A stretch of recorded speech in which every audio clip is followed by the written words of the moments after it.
एक हमारे साथ आर्यन झा साहब बैठे हैं और आर्यन झा साहब ब्यूरोक्रेट रहे हैं, TCL में डायरेक्टर रहे हैं, बहुत सीनियर IPS ऑफिसर रहे हैं। आपका बहुत बहुत हार्दिक अभिनंदन करता हूँ। इनकी पत्नी कुमकुम दी आप नहीं आई, आ रही हैं, बहुत अच्छी लेखिका है। माननीय वाजपेयी जी की कविताओं का मैथिली में रूपांतरण किया, उनसे भी परिचय। हमारे बीच और एक बड़े भाई साहब, बड़े सक्षम वकील और माननीय इंद्रेश जी की टीम के मैं कह सकता हूँ सेनापतियों में से एक प्रमुख सेनापति श्री प्रवेश खन्ना जी, आपका बहुत बहुत आभार है और बहुत बीजे समय निकाल गए आपका, उसके लिए भी बहुत बहुत धन्यवाद है। और पीछे एक महेंद्र बंसल जी का परिचय रह गया था, आप हमारे सेनापति हैं, आपका भी बहुत बहुत स्वागत है। एक सैल्यूट तिरंगा कार्यक्रम करते हैं जिसमें शायद आपको मैसेज माननीय प्रधानमंत्री और अमित शाह जी से भी मिला हुआ है, तो आप बहुत अच्छा कार्यक्रम कर रहे हैं। तो मैं चाहूँगा आप अपने मॉडरेटर श्री आशीष अंशु जी, जो मीडिया स्कैन के फाउंडर हैं, आप यहाँ से कार्यक्रम को ऐसे मॉडरेटर आगे ले जाएं। नमस्कार। अब ये कार्यक्रम सिलसिलेवार तरीके से आगे बढ़ेगा। कि सबसे बड़ी चुनौती ये होती है कि आपको हर बार बहुत संभल के और एक एक शब्द पर बहुत ध्यान देकर बोलना होता है। और अल्पबुद्धि के लोगों के लिए कहा गया है कि ऐसी सभाओं में उन्हें कम से कम बोलना चाहिए। इस स्वीकारोक्ति से आप समझ ही गए होंगे कि आज के इस पूरे कार्यक्रम में मेरा हस्तक्षेप कम से कम रहने वाला है। आज राम राज्य की चर्चा है, तो आज की चर्चा में सबसे पहले मैं निवेदन करूंगा हमारे बीच में निसार, तो आज की चर्चा निसार साहब आप तो चाहे तो वहां से पूछ सकते हैं, आप सब वहीं बैठ के बात कर सकते हैं। आप आ जाइए।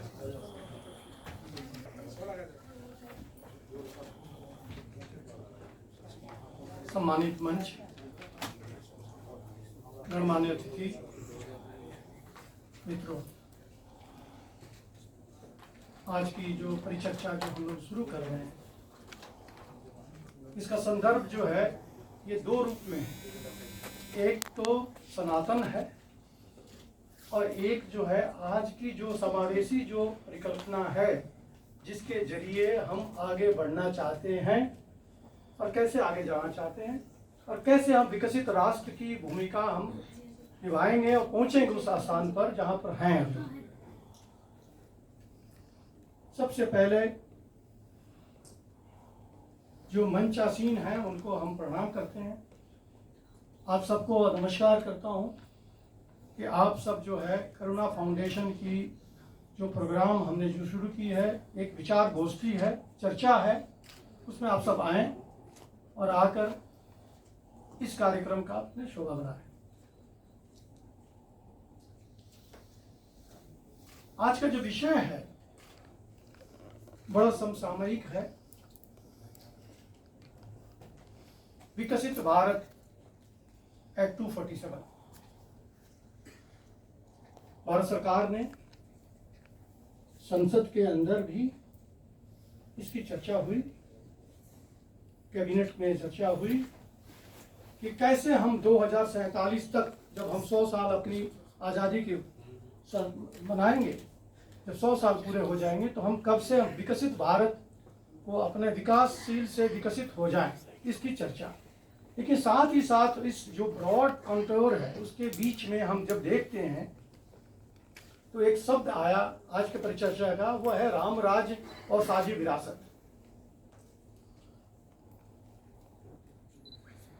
इस सब्जेक्ट पर जब हम बात करना चाहते हैं तो लगता है कि मुझे 3 शब्दों को पहले चयन करना पड़ेगा। उसके आधार और उसके इर्द गिर्द में ही सारी परिचर्चा हो रही है, जिसमें होता है पहला शब्द है जिसका नाम है राष्ट्रवाद, नेशनलिज्म। दूसरा है सुशासन, गवर्नेंस। तीसरा है विकास। तीनों का स्तंभ जो है एक दूसरे से कड़ी जुड़ा हुआ है। विकास जब हम तभी विकसित होंगे जब तक हम एक राष्ट्रवाद की चर्चा हम ना करें, वह नर्थक होगा। जब तक हम राष्ट्र की बात नहीं करें, राष्ट्र एक है, राष्ट्र को विकसित होना है, उसके लिए सुशासन बहुत जरूरी है। उस सुशासन को, तंत्र को करने के लिए भाई अतुल जी बैठे हुए हैं, जो कि गवर्नेंस के ऊपर ये आज पूरा इंटरनेशनल फोरा के ऊपर बात कर रहे हैं। He happened to be the director general of SCOPE, जो हमारे जितने CPSEs हैं, गवर्नमेंट ऑफ इंडिया के जितने भी उपक्रम हैं, आज उसके थिंक टैंक के ये संचालन कर रहे हैं और देश और विदेशों में भारत सरकार की जो भूमिका है उसको आगे परिलक्षित कर रहे हैं, चाहे वो ILO हो, चाहे और भी कोई फोरम है। तो मुझे लगता है कि आज इस पर बहुत डिटेल चर्चा होगी। Let me begin with my subject. Let me introduce this part. Ram राज्य की बात हम लोग कह रहे हैं, ये कोई नई शब्द नहीं है। राम कौन है? आज बड़ी चर्चा हो रही है इसकी, खास करके ये 22 तारीख के बाद। तो हम जब इसको ट्रेस करते हैं सिस्टम को, तो देखते हैं रमते इति रामः, जो सर्वव्यापक है, जो सर्वव्यापक है, हर जगह है, वही राम है, सर्वव्यापक। और उसकी चर्चा फिर हम जाते हैं तो ट्रेस करता हूँ, गीता में चले जाते हैं और गीता में जाकर के ये देखता हूँ 18वें अध्याय के श्लोक नंबर 61, वर्ष नंबर 61, ईश्वर सर्वभूतानां हृदय से अर्जुन तिष्ठति ब्रह्मांसी सर्वभूतानि माया रुणानि माया यंत्र रुणानि माया। तो ईश्वर सब जगह है, सब में है, उसकी एक की सत्ता है। थोड़ा हम वो हैं, थोड़ा सा चेंज कर रहा हूँ, लेकिन फिर आऊंगा उस सब्जेक्ट पर। क्यों ये जरूरी है राम राज्य की परिकल्पना और साझी विरासत है क्या, ये क्यों होनी चाहिए साझी विरासत, बहुत जरूरी है समसामयिक में। तो ईश्वरा सर्वभूतानां, साथ में मैं उसको फिर मैं जोड़ दूंगा।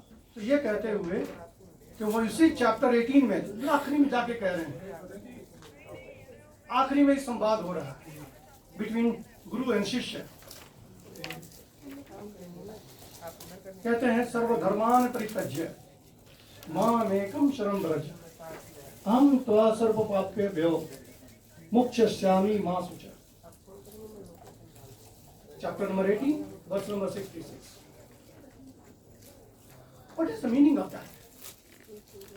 Come to oneness, which would be propounded earlier by Vedas, कहते एकोहम द्वितीयो नास्ति.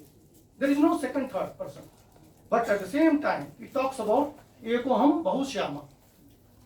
When you are discussing this issue into part, we must be following this particular thought process of एकोहम बहुश्यामा. तो पूरे जगत में विश्वानुदेव खलिदम ब्रह्मम अनंतर सब, जो दूसरी बात आई। फिर आगे हम बढ़ते हैं सब्जेक्ट के ऊपर। तो विश्वानुदेव सर्वम खलिदम ब्रह्म, सारे विश्व के देवताओं को हम वर्णन कर रहे हैं। ये वेद है, जो वैदिक चर्चा है। तो क्या हम इसको कंट्रोल कर, जब हम व्यापक लेते हैं साथ में, तो राम राज्य की जो परिकल्पना है उसमें सब समाहित है। चाहे वो किसी भी आज के संदर्भ में हम देखते हैं तो भाषा आजकल बहुत चर्चा हो रही है। जो 4 हमारे वर्ण आश्रम जो कहे गए, जिसको हम कहते हैं वर्ण आश्रम, जिसमें क्षत्रिय हैं, वैश्य हैं, all kind of things are there. इनकी चर्चा कब से हुई? तो आज का देखेंगे तो अगर गौर से देखें तो हम जब त्रेता में जाते हैं राम के पास, तो Ram has been now meeting everyone. His first encounter is with the what is called the person who has took him to Malla जो था, Kevat. What is Kevat denotes to? But his meeting is the first interaction is with the Kevat. जब आगे बढ़ते हैं तो सबरी से भी मुलाकात होती है, वनवासियों से मुलाकात होती है, और आगे बढ़ते जाकर के वो फिर जाकर वो सब हो रहा है। लेकिन जब वापिस आते हैं तो जो पीरियड है वो उनका वो पीरियड है कि सबको समाहित करके लेके चलते हैं। सर्वे भवन्तु सुखिनः, सबको समाहित किया उन्होंने। चर्चा जो है राम राज्य की परिकल्पना तभी होगी जब हम विकसित तभी हो पाएंगे, जब सबको समाहित करके एक लक्ष्य हो कि मुझे विकास करना है, मुझे राष्ट्र के अंदर इस राष्ट्र को विकसित करना है।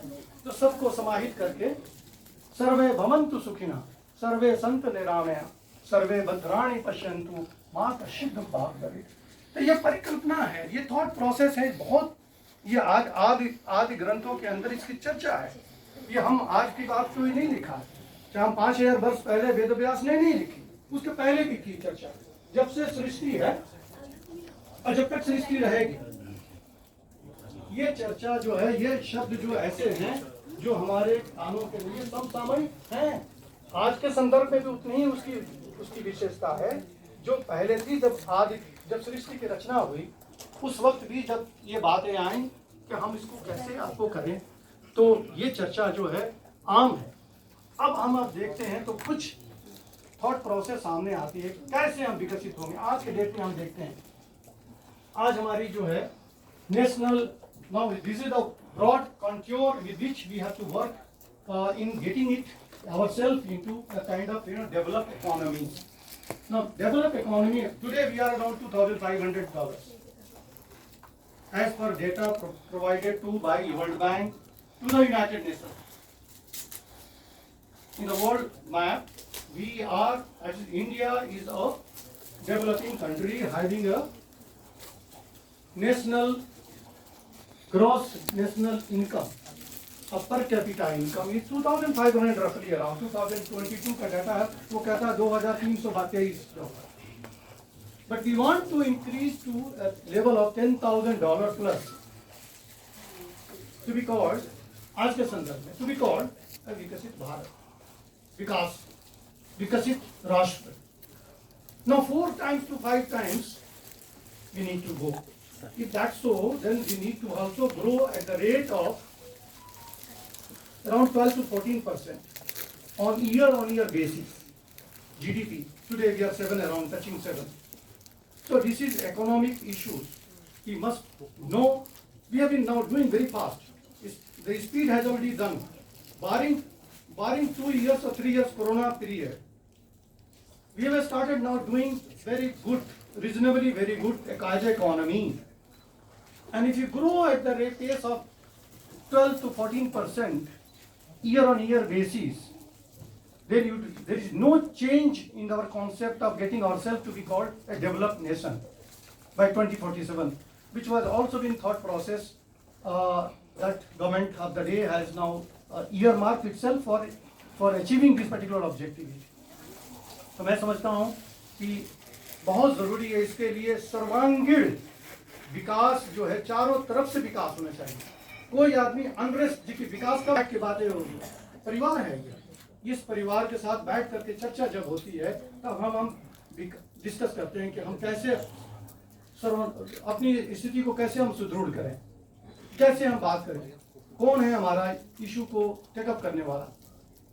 तो मैं समझता हूँ कि ये जो आज की जो चर्चा, आज करुणा फाउंडेशन ने, हम सब ने चर्चा करी और इस बात को सामने रखा कि let us now consider it. साझी विरासत के ऊपर भी हमने अभी मेघा से भाई साहब बैठे हैं और भाई साहब बहुत इस पर चर्चा करेंगे. मैं उसको टच जानबूझकर नहीं कर रहा हूँ उस पोर्शन को. तो जब हम राष्ट्र की बात करते हैं, राष्ट्रवाद और राष्ट्रीयता की बात करते हैं, तो वहाँ पर यूनिकनेस होनी चाहिए. हम सब राष्ट्र के प्रहरी हैं, साथ में चलने वाले हैं, चाहे भाषा कुछ भी हो, विचार कुछ भी हो, हमारे अपने पूजा पद्धति कुछ भी हो, मानते हैं थेइस्ट हैं और अथेइस्ट हैं, कोई दिक्कत नहीं है. थेइस्ट हैं, अथेइस्ट हैं, बट हम राष्ट्रीय, एक राष्ट्र के प्रहरी हैं, एक सिपाही हैं.